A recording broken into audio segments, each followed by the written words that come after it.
So how did underground resistors fight back? This is question number 2 on your thing.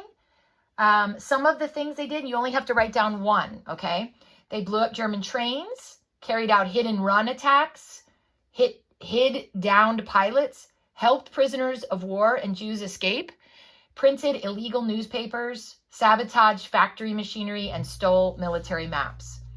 So there were underground resistance happening everywhere, okay? So what was happening at home in America at that time?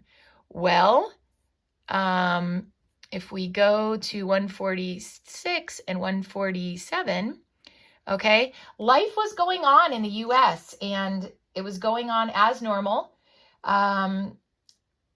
Most of the countries devoted almost their entire population and resources to trying to win the war. We already know women were recruited into factories. Well, they're recruited into factories again. And sometimes the factories would be moved. So like in Russia, during the invasion of Russia, 1,500 factories were moved east away from the rapid German advance. 6 million Russians, mostly women, were uprooted and sent to work in them.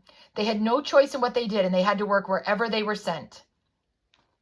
President Roosevelt during this time declared that America would become the arsenal of democracy, arming itself and its allies in the fight against tyranny. American women flocked to factories to replace men. Shipbuilding increased by 600%, aircraft production by 500%. By 1944, one new plane was being built every 5 minutes. This rate of production gave the United States a formidable advantage over Germany and Japan. Britain and the Soviet Union both used large quantities of American weapons. In Britain, too, millions of women were recruited to help the war effort. In the first few years of the war, the Germans plundered their conquered territories, and German citizens enjoyed luxury goods in their shops. But when the tide of war turned against Germany, goods became scarce, and the constant threat of bombing made life much more difficult.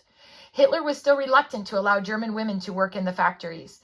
This was partly due to Nazi attitudes toward women, summed up by the pre-war slogan, children, church, and kitchen. So the Nazis felt that these were the most suitable roles for women, children, church, and kitchen. So although some German women worked in industry, much of the work was carried out by slave workers from prisoner of war camps or conquered people. Also during this time, civilian populations were expecting to be bombed both by high explosives and gas. So they would have gas masks and they would have gas mask drills. And here's a picture of that in the book. British children taking part in a gas mask drill. And then the fear of bombing led to mass evacuations of children from British and German cities.